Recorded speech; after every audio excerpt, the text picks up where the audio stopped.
Hi, this is Irish Eyes True Crime.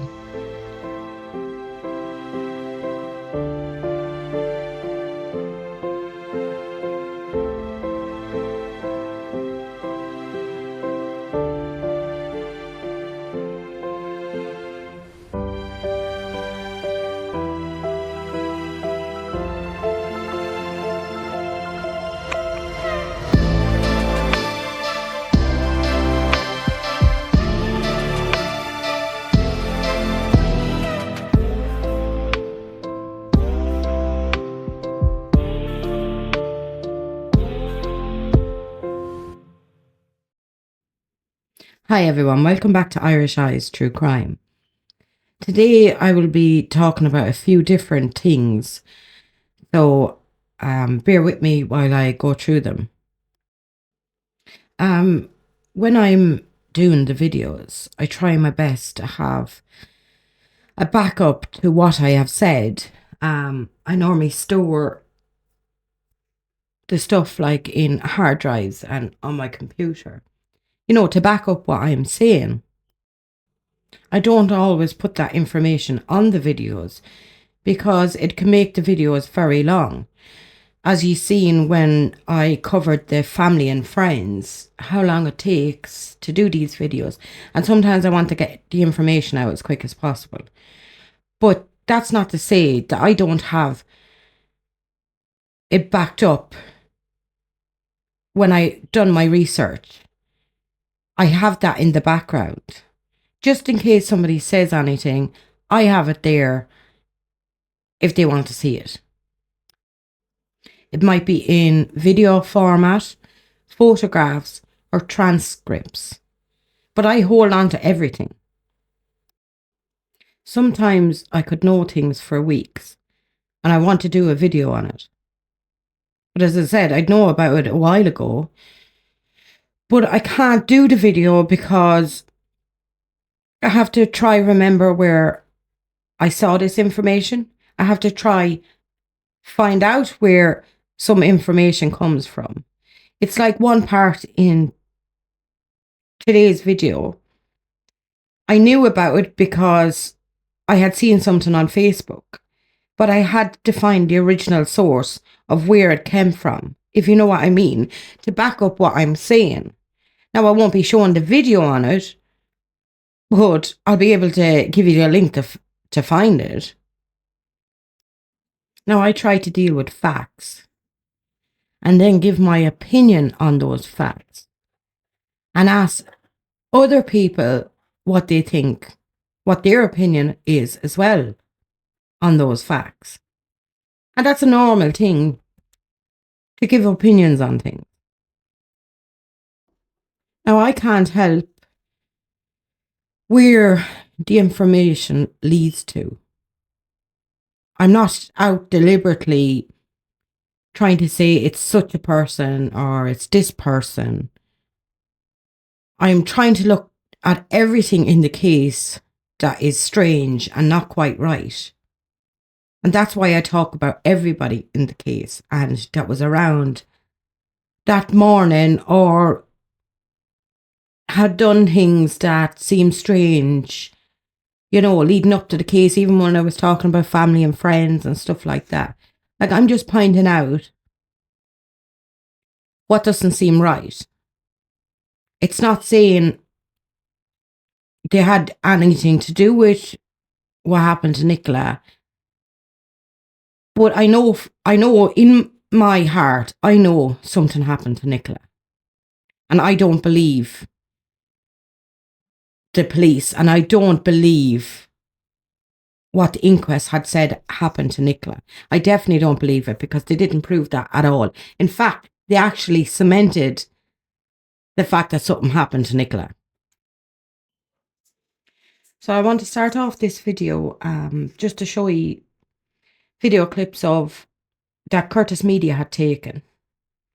To show you how you can see down into those fields from up at Rowan Water. Now we know Curtis was stopped from continuing to video in St. Michael's.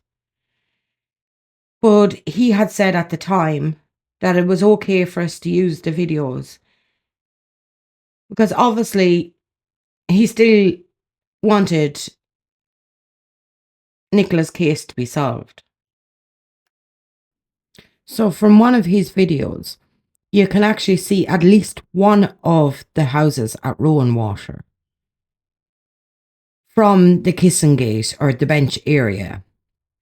Now, he didn't zoom in, so you can only see it from, say, if you were watching it on a TV, so a big screen, or as I was watching it on a laptop, you can actually see it when you have the screen up bigger. But in order, like, you wouldn't be able to see it in my videos, if you know what I mean. So, unless Curtis had it zoomed in while he was videoing it, but you can actually see one of those houses from there. So, say to the lower field. I'll put in that clip anyway and see can you notice it. But when I watch it on the big screen, you can actually see it. You can see the house, one of the houses, say up in the upper field.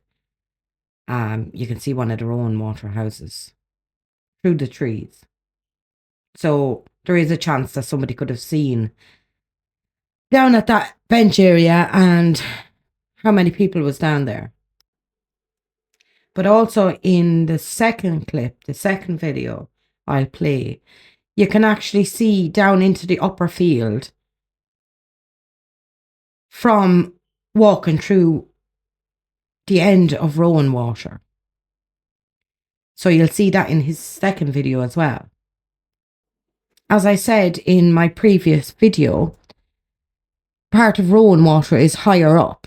You have the fence, obviously, but if you're standing back at a distance, walking through Rowan Water, you can actually see that upper field.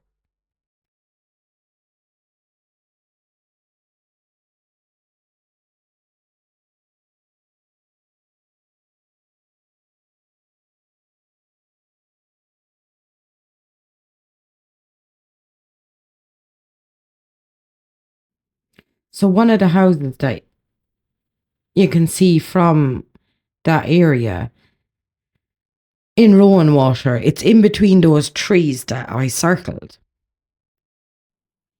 So if you were able to see down to near the bench area to see how many people, say how many figures you seen down in that area, I'd say that was a good spot to see, say from that house or outside that house.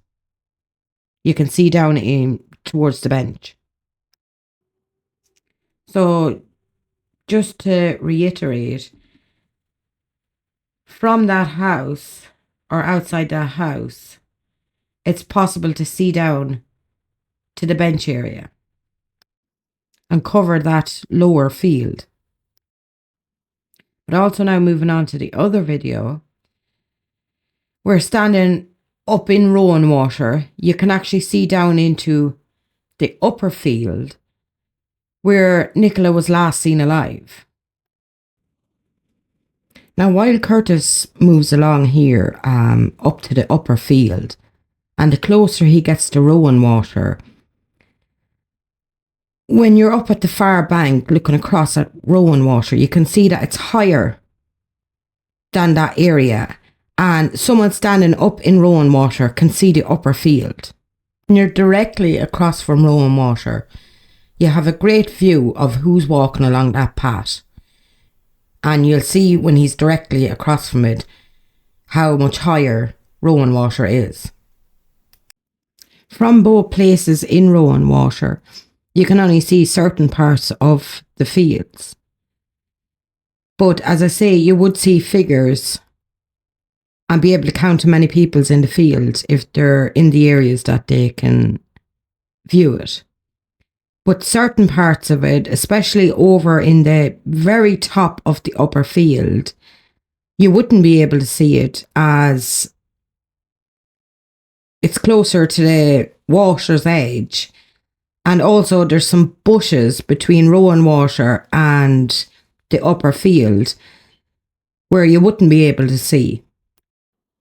But obviously, the closer you got to Rowan Water, the people that would be in Rowan Water, if they were standing out there, they wouldn't be able to see because they wouldn't be able to see over the fence.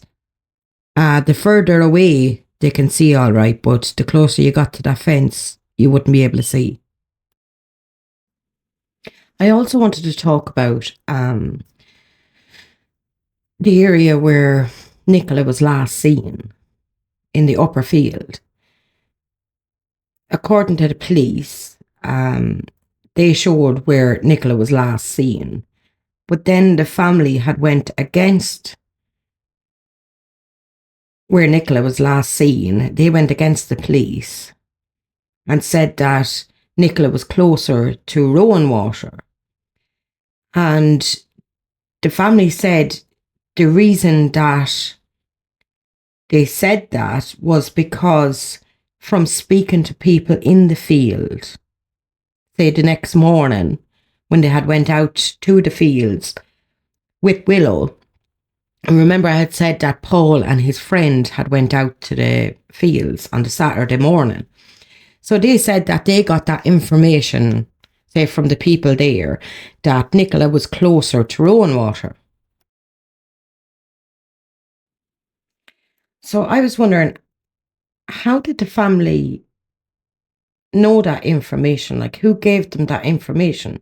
Is it from someone that, well, it had to have been from somebody that spoke to or seen Nicola, say, because how else would they know that information? Like, it could only have been from CCTV, or they spoke to the last person to see Nicola, or someone that seen Nicola there.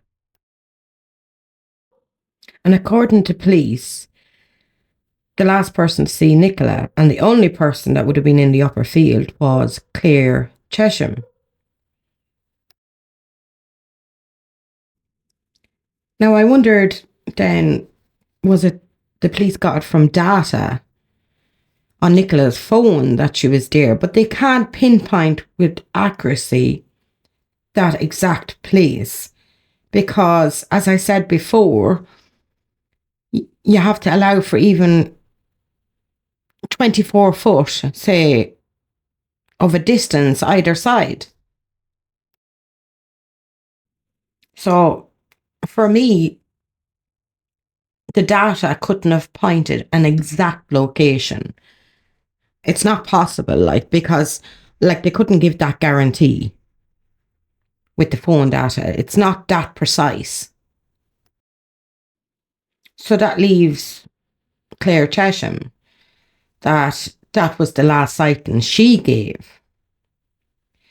So then it makes you wonder where the family got the information of her being closer to Rowan Water. And did an original account come from Keith Barlow, who would have been in them fields probably the next morning, that the family could have spoke to, and he gave a different account? Now, it is possible that the family spoke to Claire, and Claire went against what the police had said, and maybe the police did use the data and try pinpoint her exact location. But as I say, it seems rather odd to me that they would be able to give an exact location when we know that's not a guarantee. The technology isn't that great. So also, as I had said in the videos earlier, that the closer you get to Rowan Water, you wouldn't be able to see, say, when you get up close to the fence, you couldn't see from Rowan Water into the, say, over that fence to someone that's close to the fence. So that makes me think then, could Keith have went into the field? Because the police had said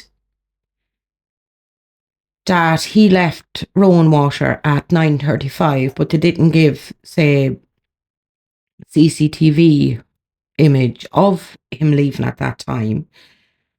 So we can't be sure. They just gave the CCTV of him returning. But he wouldn't have been able to see over that fence. So does that mean that his earlier account that he had went into the field? Now, as you all know, I'm new to this. And whatever way it is with me, I feel like I have to look at everybody and everything in the case for things to stand out to me and see which direction I go. And that's why you'll see through my videos, I'm looking at so many different areas. It's because it's just something in me. I don't know what you would call it, but I have to look at everything. I can't just go down one path and stay on that person or that area. It wouldn't be fair on everyone anyway within the case if I just looked at that one person. Like, I'm trying to make sense of all this mess, the same way as everybody else is trying to make sense of it. Because it is that, an actual mess. And I'm not ruling out any area around there that something could have happened to Nicola. Say, if it was either up near Rowan Water, in the top upper field, down at the bench area, down near Allotment Lane. I'm not ruling out anything at this time. And I want to look at everybody. And I just know that there's lies being told all along the way. And it seems that people in that area or who are connected to that case are saying different things than what the police are saying. And it's not adding up. And as I said, I'll look at everybody because I can't rule out anybody here. I found an article on Keith Barlow that I'd like to read out to you. In one part of it, it looks like his age, what the police said his age is, could be wrong. And I just found it an interesting article. See what you think about it. So the article is from the Bolton News. And it was written on the 16th of April, 2018. It states, former tearaway Keith's secret dining. Keith Barlow has come a long way from the little boy who could not read or write at the age of 11 to become a successful chef with the right recipe for life. He was born in West Houghton into a large family and had 4 brothers and 1 sister. His father was a miner, but a significant part of Keith's childhood was spent growing up in a pub, the Top Lock Inn, on the Leeds-Liverpool Canal. In fact, the family moved about a lot while Keith was young, badly affecting his education. I was a bit of a rascal, admitted Keith, now 59. So now here you see what I mean about the police when they had given out his age. It doesn't correspond with the age on this article that came out in 2018. Carrying on. I was in fights all the time at school. I didn't start them, but I always was in trouble. His earliest memories are all of playing near the railway and getting into scrapes. During one, a friend accidentally shot him with an air rifle, landing the youngster in hospital. A fairly scrawny child, Keith took up wrestling and martial art, which helped him defend himself more effectively and kick-started a lifelong interest in fitness. When the family returned to live in West Houghton, Keith attended St. Joseph's High School. While he failed to shine academically, probably due to undiagnosed dyslexia, he did show an aptitude for domestic science, and teacher Mrs. Fletcher took an interest in him. His culinary talents included creating beautiful cakes in school. By this time, Keith had already got a Saturday job working for butcher Lawrence King on Wigan Market. The physical work suited him, and he enjoyed the life. So when he left, and in spite of Mrs. Fletcher's getting him an introduction at a prestigious local restaurant, he loyally chose to work full-time as a butcher. At 25, he opened his own shop, The Bird and the Beef, in Market Street, West Houghton, serving hot food alongside the meat and creating a successful business. Keith was a respected member of his profession and was president of the regional branch of Master Butchers Federation. One of his shop customers, however, was his now wife, Hilary. The couple met in 1995 and married in 1997 and now have an 18-year-old son, Jacob. With the practical help of Hilary, a trained accountant with entrepreneurial flair, the shop expanded to an outside catering business, and they invested in a local high street sandwich shop. However, in 2013, they closed this to concentrate on the general catering side of their Food Love company and brought the business home to the property they had lived in for the past 16 years in Manchester Road, West Houghton. The couple have modified this to an open plan downstairs, creating a huge island dining area where they now run a secret dining room with monthly dinner parties by invitation only. I don't know about you, but I'm getting terrible ideas when I'm thinking about that. A secret dining room with monthly dinner parties by invitation only. Swingers parties? I don't know. I know that sounds terrible, but it doesn't sound right either. It's not normal. But it also makes you think about secret clubs as well, like Masonic or something like that. Like when I heard about him being a butcher and part of the Butchers Federation and all that, I'm thinking on the lines of Masons. Not saying all Masons things are bad or whatever, but we know like there's stories about higher up in that like stuff going on. But when I'm hearing this now about this secret dining room with monthly dinner parties by invitation only, it's making me think of like a club. Please tell me that I'm not the only one that thought that when they first heard this. Hopefully it's not just my mind wondering like that.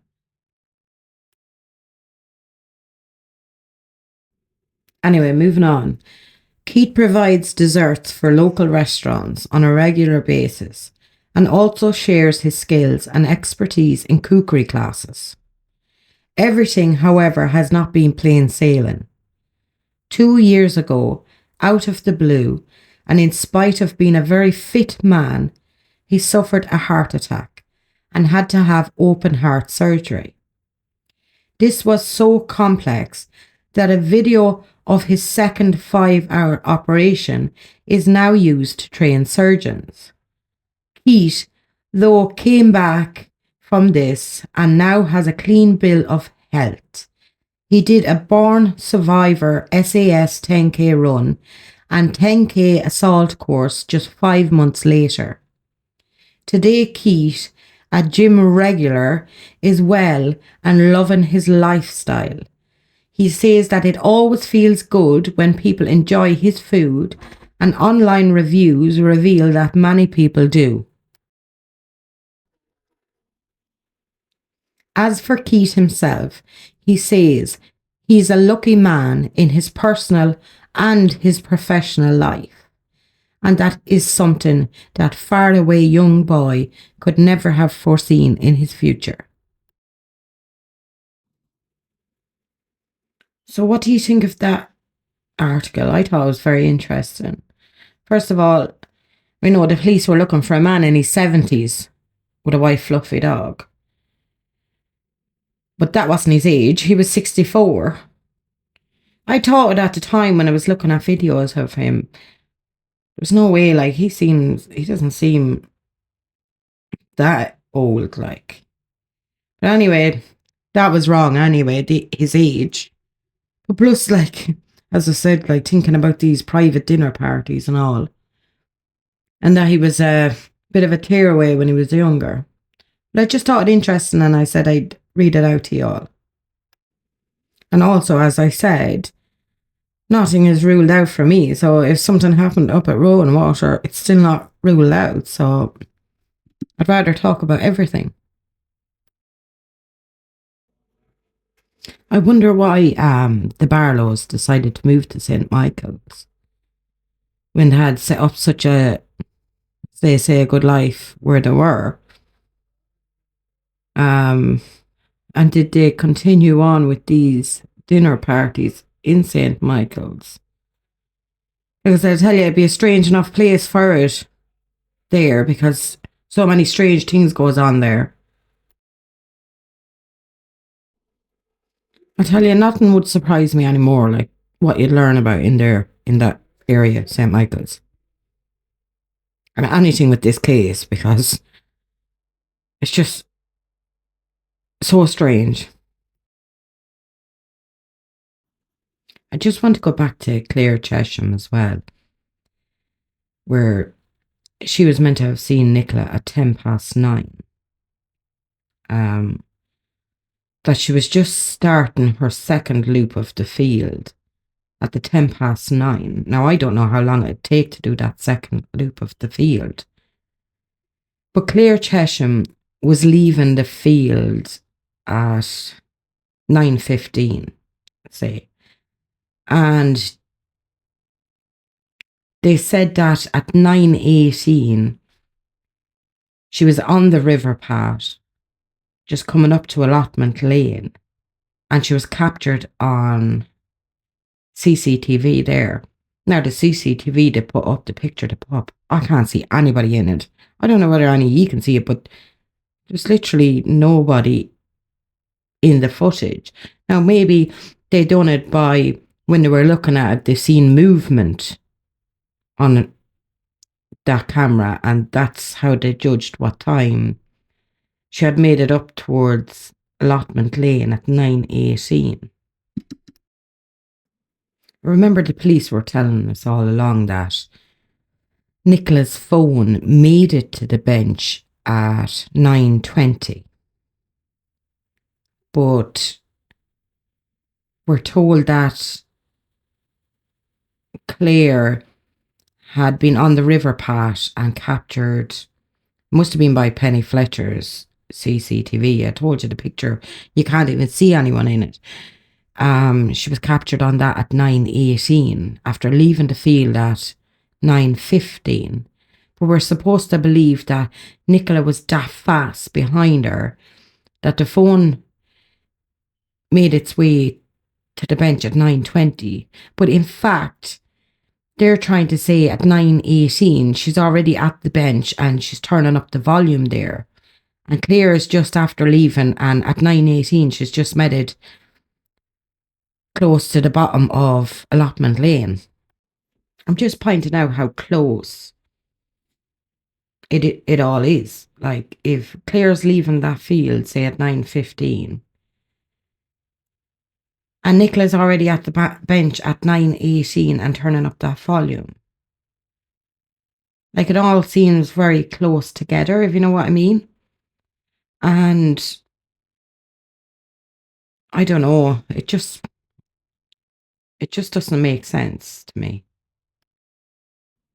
Then you have the fact that the police said that the phone slowly made its way to the bench. Like, I don't know how you can be slow, but being caught up near the time of Claire leaving that field, so close to that time, if you've slowly made your way to the bench. If you get me. It's like the police said that Nicola's steps that morning, that they were calculated in 15-minute steps. And between 8 a.m. and 9:30 a.m., she had calculated 4,548 steps. But between 9:15 and 9:30 a.m., Nikki's step count was only 273 steps. And they said themselves it was a substantial reduction from the previous hour and 15 minutes, where she averaged 855 steps for each 15-minute period. So does that not make you think that, how is it possible that she was there at that bench area, that close to Claire leaving the field, when Claire had last seen her at 10 past, before Claire got down to the gate area and was ready to leave at, say, 9:15. She was leaving the field down at the gate area, and she had seen Nicola at 10 past 9, just starting her second loop of the field, which Paul had said she always did 2 loops of the field. Like, it doesn't make sense that Nicola was down at that bench, having went so slow to the bench, and be that close to, like, be at the bench at 9:18, turning up that volume. It's just something else that doesn't make sense in this case. And definitely something is going on. I also wondered why it took Claire so long from being at the school to end up in the field so long after Nicola had arrived there, because both came from the same direction from the school. But it seems now that Claire had took the long way around and came down Allotment Lane, so that must be how it took her so long to get there.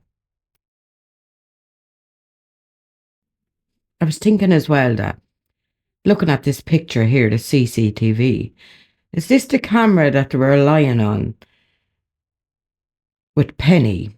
They said that Penny was heard on camera shouting Tess, but they never showed a picture. But look, they're showing this picture here.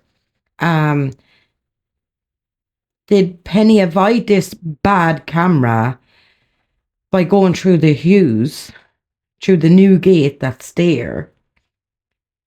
Because they didn't show that image there, but yet they showed it for Claire, even though you can't see Claire in it. So many things to look at in this case. So many things that's wrong. Anyway, I'm going to move on to something else.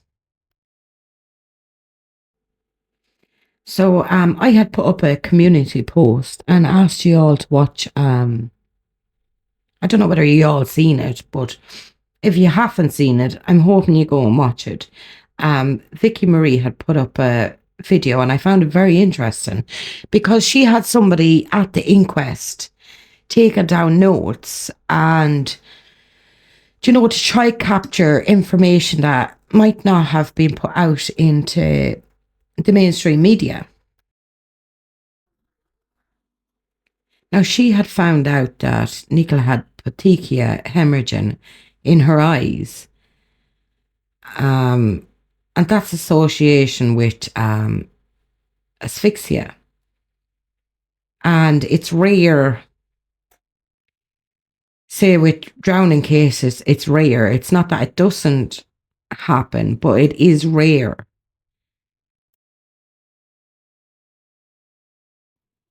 Now, even with the pathologist report, you can understand that with bodies in water, it's very hard for pathologists to come to all full conclusions of what happened. Now, yes, perhaps they can find out that the person did actually drown, but it's harder to prove third party when it comes to that. And in Nicola's case, she didn't go into details about how all the bruising on her body, say, happened. She said there was no injury to the neck. So that's why third party was ruled out. But in this day and age, we know how clever people have became when it comes to causing harm to others.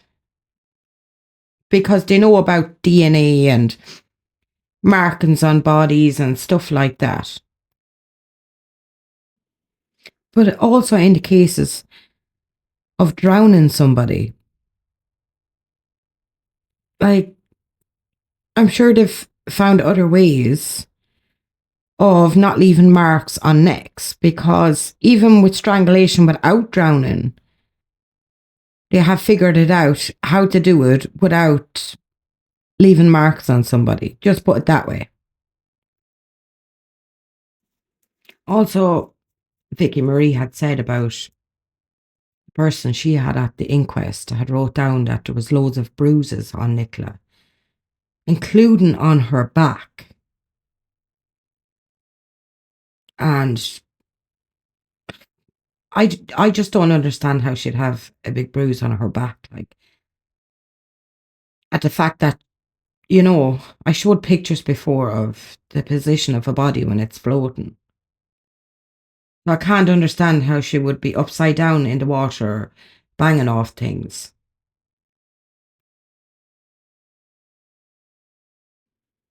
But also the fact that Nicola had so much mud on her and down her throat and all that. Now, the police have us believe that Nicola fell, say, and ended up in the middle of the river, because according to them, she didn't land where the rocks were. So she was out into the middle of the river, according to Thackeray. And she drowned there. But how did Nicola get all that mud into her throat? Because after a person drowns, they stop inhaling. So how does all that mud get into the larynx and, you know, different parts of the throat?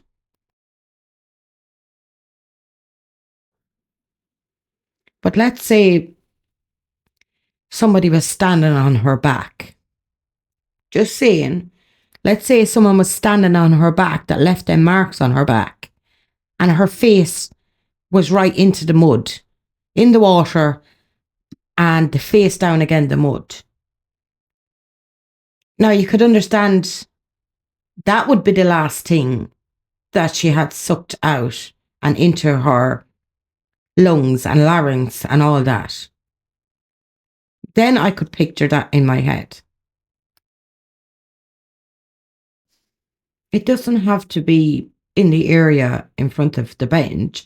It could have been up in the sandy area where the water is more shallow. But it might have been away from that area altogether when that happened. But it is a possibility in my head. Anyway, I don't want to take away from Vicky's video too much. That's why I don't want to speak too much about that bit. I'm going to leave the link in the description. If you haven't seen it, I hope you go and look at it. And I'm hoping Vicky Marie looks more into that. I found it very interesting. And the reason why I wanted to bring that up is that I had noticed something a while back. It was after the inquest. And I was sitting at home here and I thought of something as well. On top of that, it was about the inquest. And I had to go and find where the original source of this was. But when Vicky Marie had come out with her video, it reminded me of it, and I knew it had to come from someone that was at the inquest, so I said I'd search that way. Because it was something I had seen on Facebook, but I didn't know where it came from, as I say, and I wanted to be sure before I spoke about it.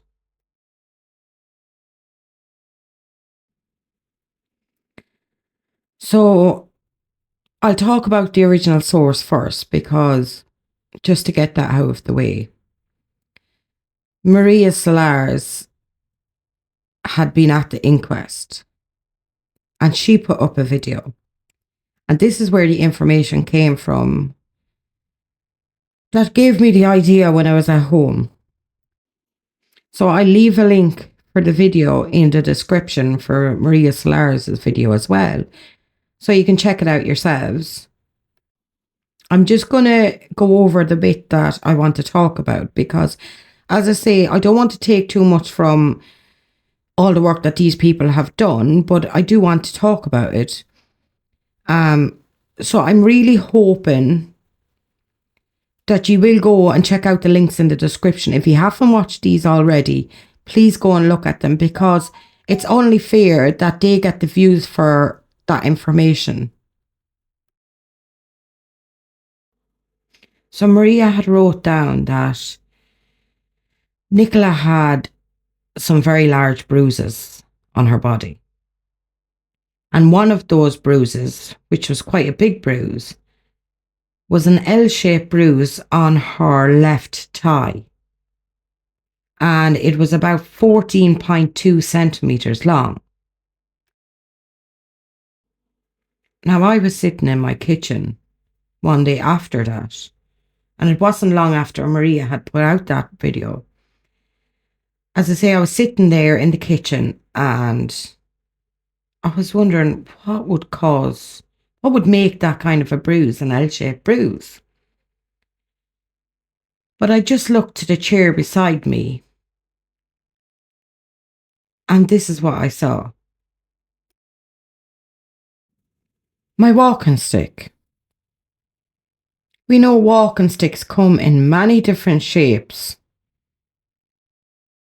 but most of them, they'll all be in L shape.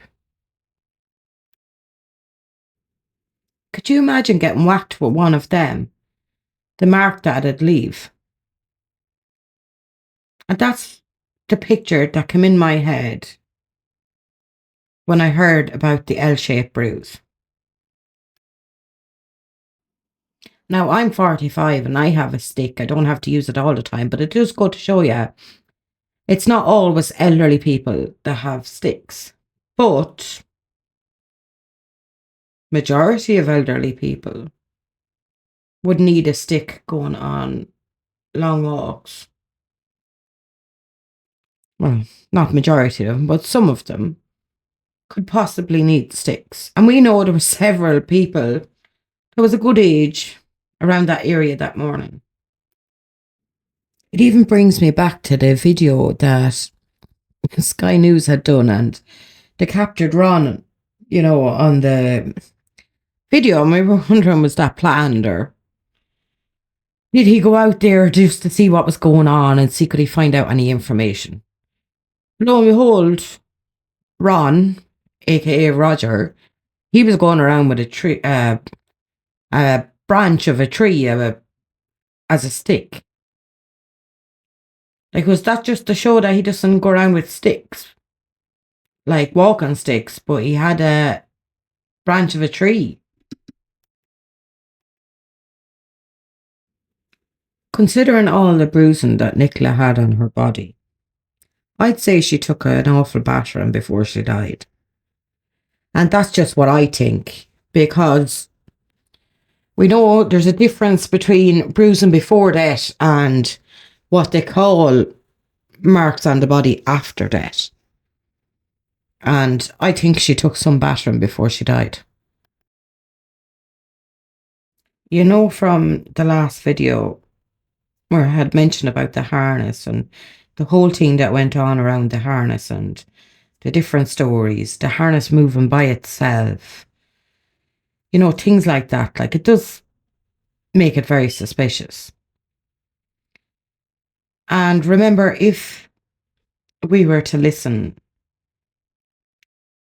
to all the information that was going to Grizzly True Crime, that Paul was pointing in that direction. Could it be that there was truth there? I don't know, but I'd rather point out things that's wrong. And whatever way it takes us, we'll see how it goes. You know, holding on to a body in water somewhere else, keeping it for, say, 22 days or 23 days, and then releasing it into the river. Like, that would make it harder for a pathologist to distinguish with the marks. So now you can understand part of the reason why someone would do that. I'm going to end the video there now, and I want to see what you all think of that. I know I can be confusing going from one direction to the other. You'd probably get whiplash from me. But as I say, I have to look at everything. Please, if you're going to comment on Vicky Marie's chat, don't mention my channel on it, because she doesn't like mentioning other channels on her chats. And you can understand that, because she doesn't want to get involved with all the crap that's going on out there. And I suppose I can hold my hands up. I'm a bit guilty with one of my videos there that I put out not so long ago, and I don't want to get her involved in it or anybody else involved in it. So please respect what Vicky had said and don't mention channels in her chat. And as I said, I leave the link to both Vicky's video and Maria's video in the description box. Please go and watch them, because knowing my subscribers, you're all very good, and I hope you see that it's fair to go and give those videos a watch for them people and all the hard work that they put into it. And while I'm on the subject, I just want to say, my subscribers, I can't believe what such a great bunch of people that I have subscribed to my channel. The lovely comments that I have received, like, they made me so emotional. And I want to thank you so much for all your beautiful comments. Thank you so much. I also received an email. Look, please understand if I don't get back to you on email or comments, it's because I'm working on the video and I can't have much disruption and taking my mind off it if I'm doing the video, because I just, when I get into it, I just want to stay at it. So I'm sorry if I don't get back to you. I will get back to you eventually. But one email that I did read, and a person had said that they don't like using their, say, a debit card or credit card or stuff like that online, and would have liked to have given me a donation. Now, I'm totally against a cashless society. So don't ever be afraid or stuff like that. And I don't I'm not doing this. You don't have to pay me anything. And it is very kind of you saying, like, if people are able to give donations, well and good, that is great, because I'll put it towards my rescue dogs for vet bills. But some people don't like using cards and stuff like that, and that is so understandable. Like, I'm kind of like that myself. As much as possible, I use cash. But if you can't do things like that, and like, not everybody's going to be able to afford stuff and stuff like that, because times are so hard at the moment, and I understand that. But something that really does mean a lot to me, that is, if you can't afford, say, things like that, to help out, like, with donations and stuff, maybe in your grocery shopping, you might put one little extra thing in your grocery shopping that you can give to a food bank or things like that, because that means a lot to me. And if you could do something like that, or even a donation to a food bank, or, whatever you can afford, like, I think that'd be a great thing, because things are so hard now for people, and like, it's affecting so many people now. So I'd really appreciate something like that. If, you can't give a donation to the channel or stuff like that, maybe that one extra little thing, like even a tin of beans, can mean so much to somebody for their evening supper or something like that, So I would be grateful if you could do something like that. Like, even if you can't afford things, you can't afford to give donations as well, but maybe you still might think about doing something like that as well, because, kindness is everything in this world. So I'm going to say goodbye for now. Be safe, be happy. Love, Irish Eyes.